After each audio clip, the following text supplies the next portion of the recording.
The spring air in Duluth carried a strange duality. The snow had finally begun to melt, leaving behind patches of slush on cracked sidewalks and the smell of wet pine from the nearby woods. Above the city, a cold mist rolled in from Lake Superior, blanketing the water in a shifting veil of silver. From a distance, the red brick building of Lakeview Elementary School stood quietly against the pale horizon, a place where laughter and learning should have been untouched by the darker currents of the world. Inside, the second-grade classroom of Elena Ruiz was already alive with energy. 23 children filled the room, their voices colliding in a cacophony of chatter, excitement, and restless movement. Crayons scraped against paper backpacks slammed shut and sneakers squeaked across the polished linoleum floor. It was the usual chaos of young lives ready to burst into the day. Amidst this noisy symphony, there was one still point. In the far corner, at a desk that seemed almost detached from the others, sat Maya Torres. She was a tiny girl, her frame so slight that her oversized gray hoodie seemed to swallow her whole. Her auburn hair fell in messy strands around a pale, drawn face. Maya's hands were folded neatly on top of her desk, her head slightly bowed as if she were both present and absent at once. While the other children rushed to unpack their belongings, Maya moved with a silent precision, never jostling, never speaking, never calling attention to herself. Elena had been a teacher for 15 years. She had seen countless children come and go, carrying with them all the noise and color of childhood. But Maya was different. There was a hollowness in her gaze, a depth of silence that unsettled Elena in ways she could not easily name. Maya never caused trouble, never laughed, never cried. She simply existed as though she were trying to take up as little space in the world as possible. The morning began as usual. Elena greeted the class warmly, her voice carrying a practiced cheerfulness that only faintly masked her concern. The students responded with eager shouts and giggles, their voices echoing off the classroom walls. All except Maya. The little girl looked up briefly, her expression unreadable before returning her gaze to the scratched surface of her desk. Today was the start of a special project, Family Traditions Week. Each child had been asked to bring in something that represented their family, a photograph, a story, a small object to share with the class. It was a favorite activity among the students, a way to celebrate the bonds that connected them beyond the classroom walls. As the children eagerly displayed colorful posters and treasured keepsakes, Elena's attention was drawn again to Maya. Her desk was empty save for a blank sheet of paper. The absence of any family token felt like a whisper of something deeper. Elena approached, kneeling beside Maya's desk. "Did you bring anything to share, Maya?" she asked softly, though her voice was barely above the hum of the room. Maya's lips moved, but the words were nearly inaudible. "I forgot." 2 small words, spoken without excuse or explanation. Elena nodded gently, forcing a smile, though unease stirred within her. Forgotten things could be reminders of normal childhood scatterbrained moments, but Maya never forgot her homework, never misplaced a pencil. Her life, Elena sensed, was ruled by a quiet rigidity. As the morning unfolded, Elena's observations deepened. Maya's lunchbox contained a single plain sandwich and a bruised apple, while other children bartered cookies and juice boxes with gleeful abandon. Maya ate slowly and deliberately, chewing each bite as though rationing her food. At recess, she sat alone on a weathered bench, watching the others play tag and climb the jungle gym. She neither called out to join them nor seemed to expect anyone to approach. When the final bell rang, parents flooded the school entrance. There were hugs and hurried conversations, the end-of-day ritual of children reunited with those who loved them. Elena watched as Maya lingered in the doorway, waiting until the hallways had emptied before quietly slipping on her backpack and walking out alone. No parent ever came for her. No friend ever walked beside her. She simply disappeared into the mist. A solitary figure swallowed by the city's gray streets. Elena stood at the window long after Maya had gone, a gnawing sense of dread tightening in her chest. There had been other children over the years, kids whose bruises told unspoken stories, whose sudden flinches at loud noises revealed invisible wounds. But Maya's case felt different. There were no visible marks, no dramatic outbursts. Only silence, and the hollow eyes of a child carrying burdens too heavy for her small shoulders. That night, Elena couldn't sleep. She lay awake, listening to the wind rattling the windows of her small apartment, replaying every moment of the day. Her mind drifted to an old memory she had tried to bury another student years ago, whose quiet suffering had gone unnoticed until it was too late. Back then, Elena had trusted the system to intervene, only to learn that bureaucracy moved slower than a child's breaking heart. The guilt had never left her. The next morning she arrived at school early, hoping the quiet halls would grant her clarity. As she organized papers at her desk, she noticed Maya arriving precisely on time as always. Not a minute early, not a second late. The pattern struck Elena as odd. Most children were sometimes late, sometimes absent, caught up in the unpredictable rhythms of family life. But Maya was unfailingly punctual, as though her life outside of school was governed by strict invisible rules. The week progressed with subtle but unmistakable signs. Maya's hoodie never changed no matter how warm the weather grew. Her hair remained unwashed, her fingernails rimmed with dirt. She never brought school supplies, never mentioned anyone at home. When Elena sent notes to the listed guardian Vanessa Crowley, no reply ever came. By Friday, Elena's unease had hardened into resolve. She didn't have proof, only instinct and fragments of observation. But her instincts had been sharpened by years of teaching by the memory of a child she couldn't save. She promised herself she would not make the same mistake again. As the children filed out for the weekend, Elena lingered at the window, watching Maya vanish once more into the mist.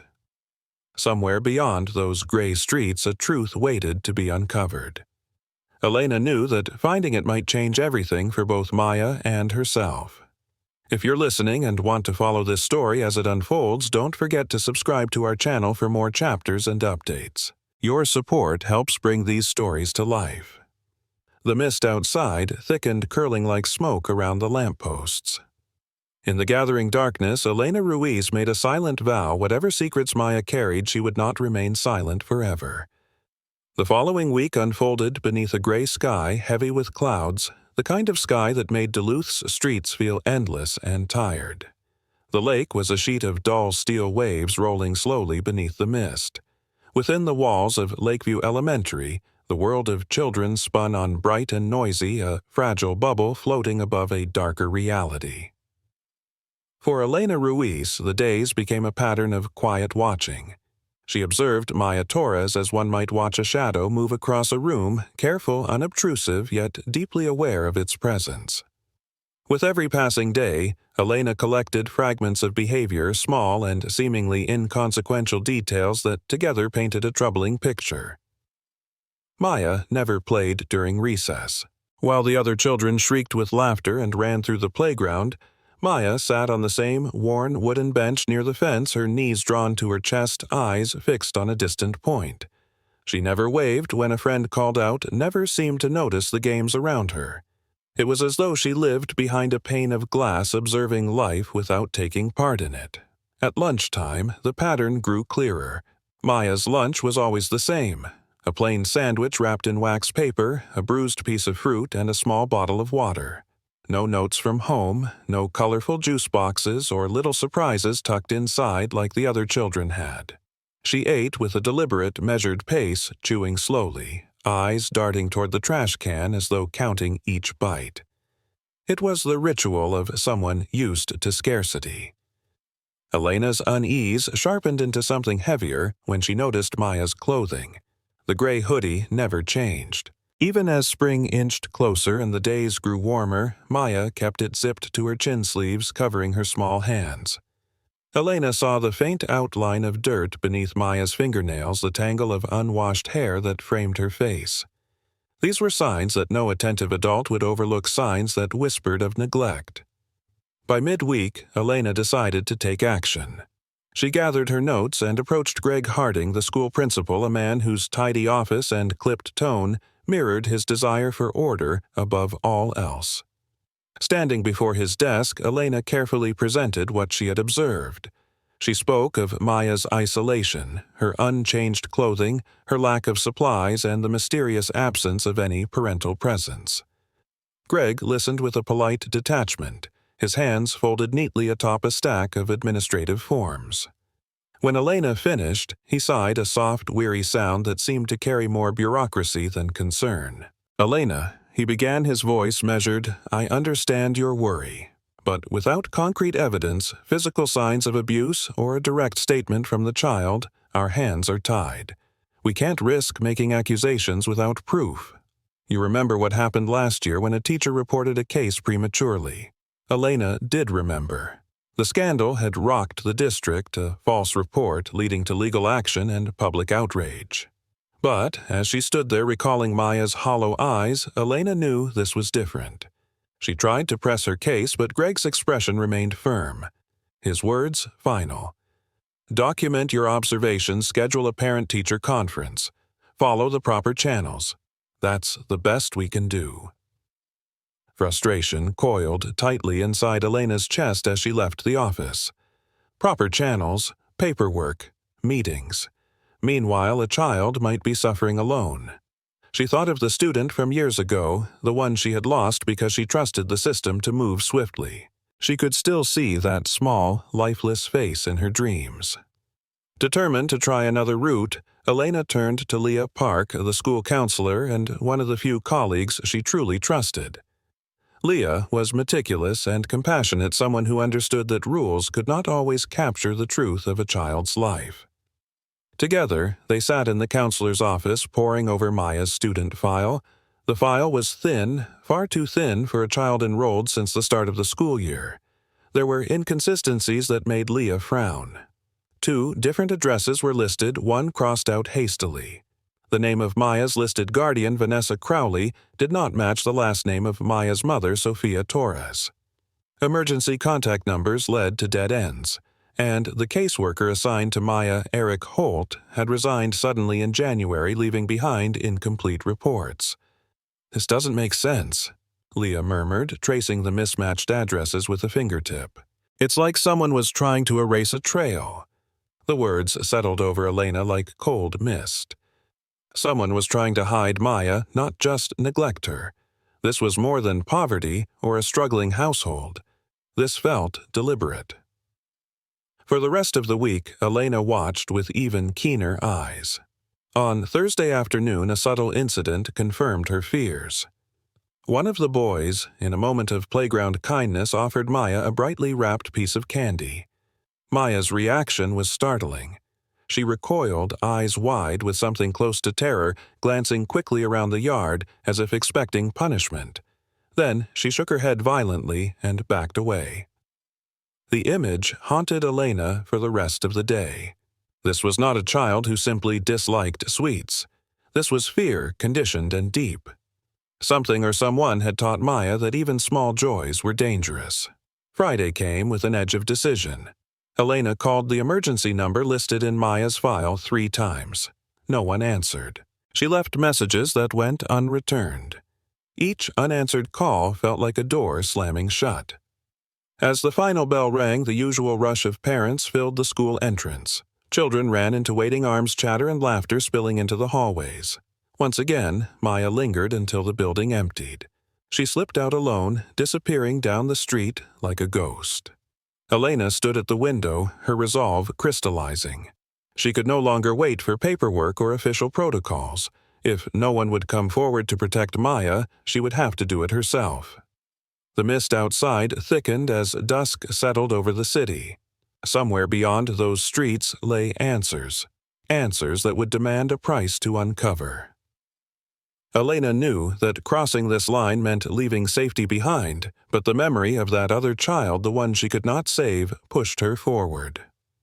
Thank you for listening to this chapter. If you want to continue this journey and uncover the truth alongside Elena, remember to subscribe to our channel. Your support keeps these stories alive and helps more listeners discover them. With a deep breath, Elena gathered her things and prepared to follow a silent child into the shadows. The final bell of Friday afternoon carried a different weight for Elena Ruiz. It was the sound of the weak closing of classrooms, emptying of families reuniting. Yet, as parents crowded the entrance of Lakeview Elementary, she felt only the hollow rush of dread. Somewhere in that swirling noise of laughter and footsteps, Maya Torres waited, standing perfectly still until the last possible moment, like a small bird trying not to draw a predator's eye. When the hallways finally cleared, Maya slipped out the door silent and unnoticed. Elena, heart pounding, followed at a distance. She told no one where she was going. Not the principal, not Leah, not even her sister who had texted earlier to invite her to dinner. This was a decision born of instinct and urgency, one she could not explain or defend if it went wrong. The air outside was sharp with the promise of rain. Clouds gathered like bruises over Lake Superior, casting the streets of Duluth into an early twilight. Maya moved quickly, but without hesitation, her small figure cutting a straight path through cracked sidewalks and narrow alleys. She never looked back, never paused to glance at a shop window or a stray dog. It was the walk of someone who knew exactly where they were going and had no reason to linger. Elena kept several yards behind, careful not to be seen. With each block, the city changed. The tidy houses near the school gave way to peeling paint and sagging porches. The air grew heavier, tinged with the smell of mildew and rust. Rain began to fall in soft, cold sheets, soaking through Elena's jacket. She clutched it tighter around herself, but Maya pressed forward, hood drawn over her head. Shoulders hunched as though she didn't notice the weather at all. 15 minutes passed before they reached the edge of a neighborhood Elena didn't recognize. Here, the streetlights were sparse and dim pools of pale light surrounded by darkness. The houses sat further apart, some abandoned, their windows boarded up. Weeds grew high along rusted chain-link fences, and the silence between distant cars was thick and unsettling. Then Maya stopped. She stood before a small, decaying house at the end of a narrow road. Its paint had peeled away in ragged strips revealing gray wood beneath. The yard was overgrown, choked with wild grass and broken branches. There were no lights inside, no car in the driveway. The place seemed lifeless, yet a faint current of dread radiated from it as though the walls themselves held secrets. Elena froze behind a tree, holding her breath. Maya didn't go to this front door. Instead, she slipped around the side of the house, disappearing from sight. After a moment, Elena crept forward, her shoes sinking into the wet earth. She followed Maya's path and found herself facing a narrow set of concrete steps leading down to a low doorway half buried beneath the house. The door was slightly ajar, a sliver of darkness opening into deeper darkness. The rain intensified, drumming against the ground, masking Elena's rapid heartbeat. She crouched at the top of the steps and peered down. A smell rose from below, damp wood mildew, and something else beneath it, faint but sharp like metal left too long in stagnant water. It was the smell of neglect, of a place meant to be hidden. Maya, Elena whispered, but her voice was swallowed by the rain. No answer. Elena descended the steps slowly, one hand trailing along the slick wall. The concrete was cold beneath her fingers, rough and unyielding. At the bottom, she pushed the door open just enough to slip inside. Darkness greeted her thick and heavy. It took a moment for her eyes to adjust. When they did, the scene before her stole the breath from her lungs. The basement was nearly empty. A thin mattress lay in one corner, its fabric stained and frayed. Beside it, a plastic crate held a few carefully arranged belongings, a small toothbrush, a nearly empty bar of soap, a battered hairbrush with broken bristles. A single camping lantern sat on the floor unlit. Nearby, a bucket of murky water served as a makeshift sink. Against the far wall, a few unopened cans of food and a half-eaten loaf of bread were stacked with meticulous care. And there, standing beside the mattress, was Maya. The little girl was drenched from the rain, her hoodie clinging to her thin frame. Her face, usually a mask of quiet emptiness, now flickered with panic as she saw Elena. She backed against the wall shoulders, pressed hard into the corner like a trapped animal, unsure whether to flee or fight. Elena stepped forward slowly, hands open. "It's all right," she said softly, though she knew Maya might not believe her. "You're safe now." For a heartbeat, the only sound was the rain above pounding on the roof like a distant drum. Then Maya's lips trembled and the words spilled out barely audible. "My mom left," she whispered. "She said she'd come back, but she never did." Elena's throat tightened. "How long, Maya?" The girl's gaze slid to the corner of the room where a calendar page lay crumpled on the floor. Faded numbers showed the last month marked January. It was now April. "Since the snow," Maya said. I take care of myself." The weight of those words crashed over Elena, a child 7 years old surviving alone for months in this cold, empty place. She saw the bruised apple in Maya's lunch, the same hoodie worn day after day, the perfect attendance at school. It all made terrible sense now. "Maya, you don't have to be alone anymore," Elena murmured. "I'm here. We'll get you warm and safe." But Maya shook her head violently, fear rising in her voice. "No. If anyone finds out, they'll take me away. Mom won't know where I am when she comes back." Elena's heart broke at the conflict etched across the child's face. Loyalty to a promise already broken, fear of an unknown future. She knelt, bringing herself to Maya's level, her voice steady despite the storm raging inside her. "I won't let anyone hurt you," she said. "Not anymore." The words seemed to reach through Maya's panic, if only for a moment. Slowly, hesitantly, she allowed Elena to take her hand. Together, they climbed the steps into the rain. Elena guided Maya toward her car, her mind racing. This was no longer just suspicion or instinct. It was a truth that could not be ignored. Somewhere beyond this night lay answers and dangers she could not yet imagine. If you've been following this story, don't forget to subscribe to our channel. Each subscription helps us continue sharing these powerful journeys and reaching listeners who need to hear them. As they drove away, Elena glanced at the dark house in the rearview mirror. The basement's secret was only the beginning. Somewhere beyond that silence, a larger darkness waited. Elena barely slept that night. While Maya lay curled beneath a warm blanket on the small sofa, finally drifting into a fragile sleep, Elena sat motionless in a chair nearby. The shadows of her apartment stretched long and thin under the dim lamp like fingers reaching across the floor.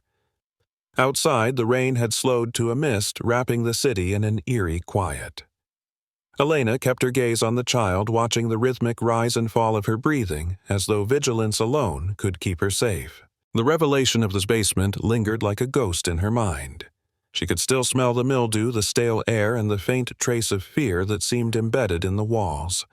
The image of that bare mattress of Maya standing in the corner with eyes too old for her face haunted Elena with merciless clarity. She had brought Maya home, bathed her, fed her a warm meal, but the questions were only multiplying. By dawn, Elena knew she could no longer keep this to herself. Whatever was happening, it was bigger than a teacher's protective instincts. She picked up the phone and called 911, her voice steady but urgent. Within hours, the small house on Pine Hollow Road was swarming with police officers. Elena stood at a distance as they worked. Detective Daniel Brooks, a tall man with a lined face and eyes like cold slate, moved through the scene with quiet precision. Beside him, Detective Alicia Romero documented every detail, her camera flash slicing through the gloom of the basement. Officers marked evidence with yellow tags, their footsteps echoing against the damp concrete. It didn't take long for the disturbing reality to emerge. Among the scattered items near the mattress, they found a small, weathered backpack. Inside were clothes folded with strange care, some too large to belong to Maya. At the bottom of the bag was a broken handheld game console and a crumpled school identification card bearing the name Noah Reed, a fifth-grade student who had been listed as transferred mid-year. No transfer request had ever been filed. On a cracked plastic crate, Brooks uncovered a stack of papers. Most were meaningless scraps, grocery receipts, old flyers, torn bits of lined paper, but one page stood out. Drawn in a child's shaky handwriting was the word dock repeated several times, surrounded by stick figures with blank circular heads. The crude drawing sent a chill down Elena's spine. Whoever Doc was, Maya wasn't the only one afraid of him. As the investigation deepened, Elena overheard fragments of quiet conversations. Neighbors admitted they hadn't seen adults enter or leave the house for months. Some thought it was abandoned entirely.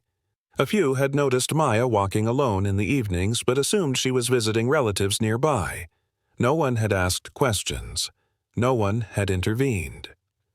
Later that morning, police brought in Vanessa Crowley, the guardian listed in Maya's file. She was a woman in her 40s, her face lined with worry and defiance. At first, she denied everything. She claimed Maya had been staying with her off and on, that the girl's mother, Maya Torres, was struggling and needed time to get back on her feet. But when Detective Romero mentioned the name Noah Reed, Vanessa's composure cracked. Her story shifted. Through halting words, she admitted that she had been receiving state payments for the care of both children, but she hadn't actually been caring for them. Maya, she said, was supposed to have been placed elsewhere months ago, but the arrangements fell through. Vanessa insisted she didn't know where the children had been staying, only that a social worker named Eric Holt handled the paperwork. Holt conveniently had resigned without notice in January and had not been heard from since. Elena listened from the hallway, her stomach twisting. It was one thing to imagine neglect, another to hear it confirmed so plainly. A child had been left alone in a basement surviving on scraps while adults shuffled papers and collected checks. The system had not just failed Maya, it had abandoned her completely. But even this horror was only the surface. When Vanessa was pressed further, another name emerged: Helios Academy. At first, it sounded like a private school for gifted children, a place for bright young minds to thrive. Vanessa spoke of it with a mix of awe and fear. She claimed that certain children were chosen to attend, those with special talents or unusual intelligence. For these placements, she received extra compensation. She had never visited the academy, never met its staff. Everything was arranged through Eric Holt. As Vanessa's words tumbled out, Detective Brooks exchanged a sharp look with his partner. Something about this academy didn't fit. Romero began making calls, her voice low and urgent. Within an hour, 2 unmarked black SUVs arrived. From them stepped a pair of agents whose demeanor radiated authority: Special Agent Victor Lang and his field partner Caleb Monroe of the FBI's Crimes Against Children Division. The moment they entered, the atmosphere shifted. Local officers deferred immediately, clearing space as Lang surveyed the scene with sharp, calculating eyes. He spoke briefly with Brooks, then turned to Elena. His voice was calm, but carried a weight that left no room for misunderstanding. "This isn't just a case of neglect," he said. "It's something far larger. We believe Helios Academy is a front for a network involved in the trafficking and exploitation of children." Elena's breath caught. The words felt unreal, like lines from a nightmare she had yet to wake from. She thought of Maya's drawing of Noah's abandoned backpack, of the calendar page marked with winter months. A private academy. Children disappearing into silence. The pieces began to form a picture too horrifying to fully see. Romero returned with an update. There was no record of Helios Academy operating under any accredited educational body. No licenses, no state oversight. Its address, when traced, led to a series of shell companies registered to an entity known as the Keaton Foundation. At the top of this shadowy web was Dr. Samuel Keaton, a neuroscientist once celebrated for groundbreaking research, later discredited and forced out of academia for unethical practices. Lang's jaw tightened. "We've been tracking Keaton for months. Until now, we didn't have proof." A young officer approached with a small plastic evidence bag. Inside was a simple USB drive, scuffed and scratched.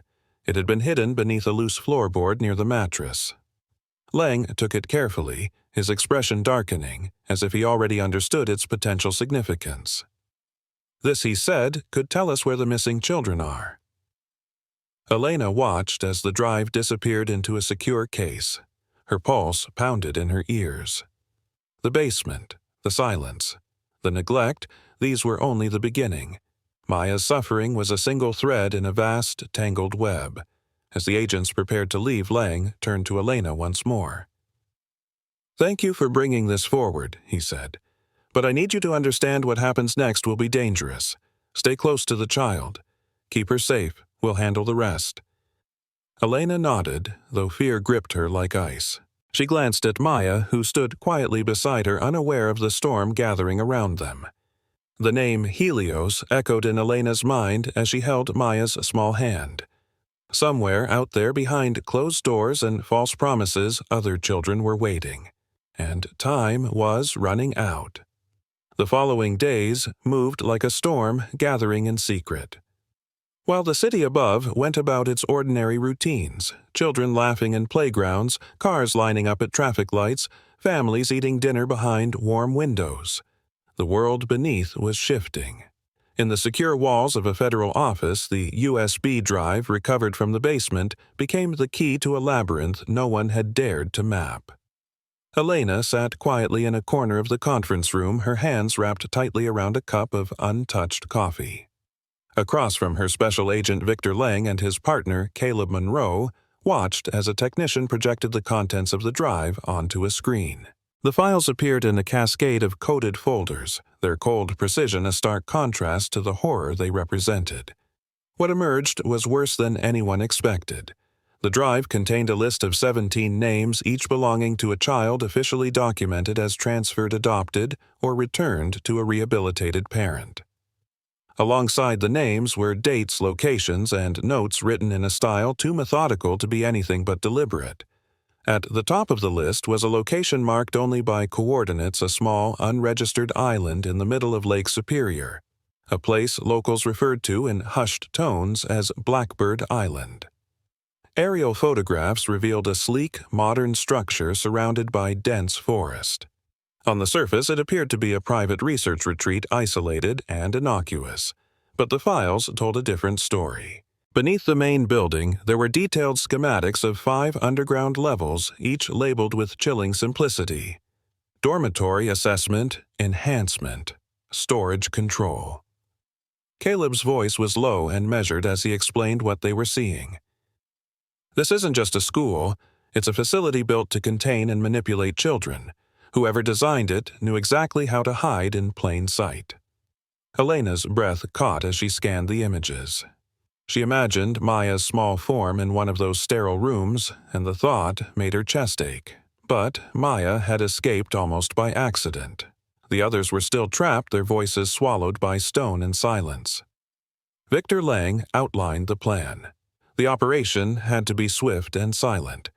If word leaked, the children would be moved, or worse, erased. The Coast Guard would block all routes in and out of the area while 2 tactical teams infiltrated the island. Lang's team would secure the building and retrieve the children. A second unit would guard the perimeter and prevent anyone from fleeing into the forest or onto the lake. Elena listened, barely aware of her own heartbeat. This was far beyond anything she had ever faced. She was a teacher, not a soldier. And yet, when Lang mentioned the need for someone to calm the children during the rescue, Elena spoke before she could stop herself. "They'll be terrified," she said, her voice quiet but firm. "They need a familiar face, someone they can trust." Lang studied her for a long moment. His initial instinct was to refuse. Bringing a civilian into a federal raid was unthinkable, but finally he nodded. "You stay behind the tactical line. You follow my instructions exactly. And if things go wrong, you get out." Elena agreed, though fear tightened around her ribs like a vice. The night of the operation came cloaked in fog so thick it seemed to erase the world. From the deck of the covert Coast Guard vessel Blackbird Island was a shadow barely visible through the mist. The waves of Lake Superior were restless, slapping against the hull with a hollow rhythm. Every sound seemed amplified, the creak of rope, the quiet click of weapons being checked, the breath of men and women preparing for the unknown. As they approached the island, Victor Lang gave the final briefing. "Primary entry point is the East Dock. Team Alpha clears the main building. Team Bravo covers perimeter and intercepts escape routes. No mistakes." Elena stood beside him, the borrowed tactical vest hanging awkwardly on her frame. She felt out of place among the armored figures, yet she knew why she was there. Somewhere beneath this fog, 17 children were waiting to be found. The landing was swift and silent. Boots hit the damp wood of the dock, weapons raised. The team moved with precision, spreading out like shadows. Elena followed closely behind Lang, her breath shallow, her senses heightened to every rustle of leaves and distant splash of water. The main building loomed ahead, its glass walls reflecting the dim glow of the moon. It looked pristine, almost beautiful, a structure designed to project wealth and safety. But the silence surrounding it was wrong. There were no lights in the windows, no signs of life. Inside, the rooms were immaculate and empty. Reception desks stood perfectly arranged, waiting areas untouched. It was like walking through a carefully constructed illusion. The further they went, the clearer it became. This was a stage set, not a sanctuary. On the second floor, Elena noticed a small corkboard covered with children's drawings. At first glance, they were innocent houses, trees, stick figures holding hands. But one drawing caught her eye. It was a rough map of the island marked with 2 words scrawled in shaky letters, "Fake Place." An arrow pointed beyond the building toward a blank circle labeled "Real Place." Lang ordered a ground-penetrating scan. Within minutes, the truth surfaced beneath the lawn, and forest lay a vast subterranean complex. The building above was nothing more than a decoy. The team found the entrance disguised as a storage shed near the dock. Behind a false wall, a sophisticated elevator waited, its panels humming softly. Lang gave a silent signal, and the team descended. When the doors opened, a sterile white corridor stretched before them. The air was cool and dry, smelling faintly of antiseptic. They moved quickly, clearing room after room until they reached a large chamber. 14 children lay on narrow beds, perfectly aligned. Their eyes were open, but unfocused, their bodies rigid with exhaustion and fear. Elena's heart broke at the sight. She stepped forward, speaking softly, trying to bridge the chasm between terror and trust. When she mentioned Maya's name, a few of the children blinked, the first flicker of life breaking through their stillness. Medical teams rushed in, assessing injuries and preparing to evacuate. Relief swept through the room like a fragile tide. It seemed for one brief moment that they had won. But then a paramedic approached Lang, whispering urgently. 2 children were missing, Jaden and Piper. According to the files, they were considered high value. Lang's face hardened as he received another report through his earpiece. A boat had been spotted leaving the island moments before their arrival. The victory turned hollow. Elena's gaze shifted to the rescued children, to their haunted eyes. She understood with chilling clarity this was not the end. It was only the beginning of something far more dangerous. If you've been following this story, don't forget to subscribe to our channel. Your support helps us continue sharing these journeys and reaching listeners who need them most. Above the island, the fog thickened, curling around the trees like smoke. Somewhere beyond it, the missing children were being taken farther into the dark. The rescue was only the beginning. By dawn, the once silent Blackbird Island was alive with motion. Medical teams rushed through the underground halls, carrying children on stretchers, whispering reassurances that barely reached through the fog of trauma. Outside, the gray water of Lake Superior lapped against the dock, carrying away the echoes of the night before. What had been hidden for years was now exposed to the pale light of morning. Elena stood on the deck of the Coast Guard vessel as the rescued children were carefully loaded onto boats. She had spent the night at their side, holding trembling hands, whispering words of comfort she barely believed herself. Their faces were pale and blank, yet behind their vacant expressions she sensed the fragile spark of survival. For the first time they were moving toward safety. Maya waited in a secure location far from the chaos. Elena had promised her she would come back, and the promise burned bright in her mind as she scanned the crowd of weary, wounded children. She knew these moments would haunt her for the rest of her life. Dr. Samuel Keaton was brought aboard another vessel, his wrists bound, his face a mask of cold calculation. Even in defeat, his eyes held a glimmer of triumph. When he finally spoke, his words sent a chill through Elena's bones. "You think you've won," he said softly, almost to himself. "But this was only one house of many. The work will continue whether I stand or fall." Lang ordered him taken below deck, but the damage was done.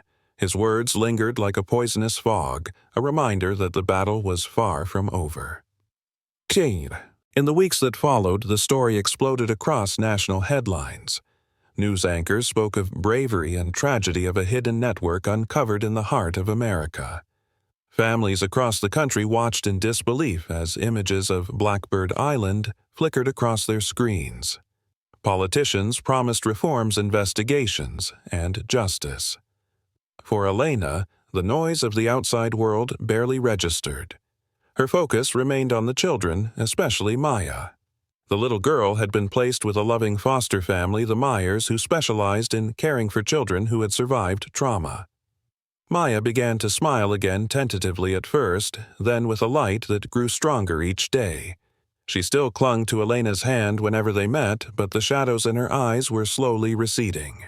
Noah Reed, the boy whose abandoned backpack had started it all, recovered in a specialized facility alongside the other rescued children. Their healing would take years, but they were alive, and that was a victory no headline could capture. Elena returned to Lakeview Elementary in the fall, her classroom once again filled with the sounds of ordinary childhood. Maya walked through the door on the first day of third grade wearing a bright yellow dress and carrying a new backpack covered in butterfly patches. She waved shyly at her classmates before taking her seat. The sight filled Elena with a fierce protective joy. But not all scars were visible. Some wounds ran deep, etched into the soul. At a special ceremony months later, the Child Advocacy Network was officially launched, a partnership between educators, social workers, and law enforcement. Elena sat in the front row as Lang spoke about the lessons learned, the lives saved, and the vigilance still required. When he finished, he turned to Elena and said, "None of this would have happened without one teacher who refused to look away." The applause that followed felt unreal. Elena wasn't seeking recognition. She only wanted the children to be safe. But as she looked at Maya in the audience sitting beside her new family, Elena allowed herself a small, quiet smile. After the ceremony, Lang pulled her aside. His voice was low, meant for her ears alone. "We've traced Keaton's network further than we feared. Blackbird was only one facility. There are others hidden waiting. This isn't over." Elena nodded, her resolve hardening. She had seen what silence could cost. Whatever came next, she would not let these children disappear again. On the final morning of the school year, Elena watched as Maya ran across the playground, her laughter rising above the chatter of her classmates. For a moment, the world felt simple, bright, and whole. Then, in the distance, Elena noticed a figure watching from beyond the fence, a silhouette that vanished into the mist before she could focus. Her heart stuttered. Even in peace, the darkness lingered at the edges. She closed her eyes, took a deep breath, and whispered to herself, "See, speak, act." The 3 words had become her mantra, her shield against despair. As the credits of their shared story began to roll, Elena turned to the listeners of this tale, her voice steady and filled with gratitude. If this journey has moved you, don't forget to subscribe to our channel. Each subscription helps bring these stories to life and spread awareness about the silent battles children face every day, because every child deserves to be seen, because silence should never be the price of survival. Mota, video description. English title. Suggestion. Blackbird Island, The Silent Children, a full audiobook. Mystery thriller Jatu. Ashiad. Opening hook 1-2 sentences to grab attention. A silent child, a hidden island. A network of unimaginable darkness. When one teacher refuses to look away, she uncovers a chilling secret that will change everything. Main description. When second-grade teacher Elena Ruiz notices something unusual about one of her quiet students, Maya Torres, she follows her instincts and discovers a horrifying truth. Maya has been living alone in a damp, hidden basement for months, abandoned by the very people meant to protect her. But this is only the beginning. As Elena digs deeper, she stumbles into a shadowy organization known as Helios Academy, a front for something far more sinister. With the help of federal agents, she joins a desperate mission to save missing children before they disappear forever into a place known only as Blackbird Island. This gripping thriller will take you through heart-pounding twists, haunting revelations, and a powerful story of courage, sacrifice, and hope. Will Elena save the children in time, or will the silence claim them all? Call to action. Subscribe now to follow the full story and never miss the next chapter. Share your thoughts in the comments. What part shocked you the most? Like and share to help us spread awareness about protecting vulnerable children. 10. Timestamps optional if you divide by chapters. 0000. Chapter 1, The Silent Child. 1432. Chapter 2, Traces of Shadows. 2705. Chapter 3, The Hidden Basement. A4152. Chapter 4, Unmasking Helios. 5721-1. Chapter 5, The Island Beneath the Fog. 1 to 1136. Chapter 6, The Price of Silence. Keywords for SEO Mystery. Audiobook Thriller. Story. Missing Children. Dark. Mystery Teacher. Saves Child True Crime. Inspired Audiobook Full. Blackbird Island Story. Suspense Narrative.